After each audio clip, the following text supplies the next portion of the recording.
मेरी शादी वाले दिन मेरा 12 साल का देवर बहुत खुश था। मैंने हमेशा उसे अपना छोटा भाई समझा था और वह भी मुझे भाभी माँ कहकर पुकारता था। पति की मौत होने से कुछ दिन बाद मुझे अकेले सोने में डर लगता, तो मैं अपने देवर को अपने साथ बेड पर सुलाने लगी। सर्दियों की रातें थी और एक बिस्तर में मुझे देवर के साथ सोना बहुत अजीब सा लगता था। देवर मुझसे काफी छोटा था। वो 12 साल की उम्र में भी 18 साल का जवान लड़का लगता था।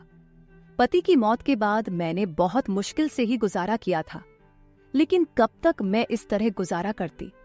उस रात सोचा कि एक बार देवर को आजमा के देखती हूँ।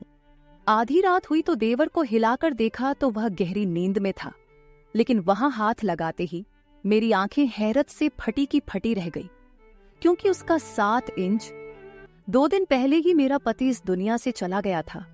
मेरे घर में मेरे सास ससुर और ननदें भी नहीं थीं। मेरे पति का इस दुनिया में अपने छोटे भाई के अलावा और कोई नहीं था। राहुल की उम्र सिर्फ 12 साल की थी। वह मुझसे छोटा था। जिंदगी में मैंने कभी उसे छोटे भाई से ज्यादा कुछ नहीं समझा था। मेरा देवर 12 साल का था। मैंने उसे हमेशा ही बच्चों की तरह समझा था। जब मेरी शादी हुई थी तो वह मेरी शादी वाले दिन बहुत खुश था। कहता था कि मुझे नई माँ मिल गई है। लेकिन मेरी माँ मुझे यही समझाती रहती थी, बेटा तुम्हारा देवर तुम्हारा बेटा नहीं है, इससे फासले पर रहना। थोड़े अरसे के बाद वह बड़ा हो जाएगा, फिर उसका और तुम्हारा पर्दा लाजिम होगा। इसलिए तुम अभी से इसे आदत डालो कि वह तुम्हारे कमरे में बिना रोक टोक न आया करे। मैंने बहुत बार देखा है कि तुम्हारा देवर बिना वजह मुंह उठाए तुम्हारे कमरे में आ जाता है। बेटी, तुम्हें ऐसा नहीं करना चाहिए। तुम एक शादीशुदा लड़की हो। तुम्हें अपने पति की भी परवाह करनी है और अपने घर वालों की भी। मैं अपनी माँ की बातें सुनती तो मुझे ऐसा लगता, राहुल के बारे मेरी माँ बहुत बुरा सोचती है, इसलिए मैं उनकी बातों पर खफा होती थी।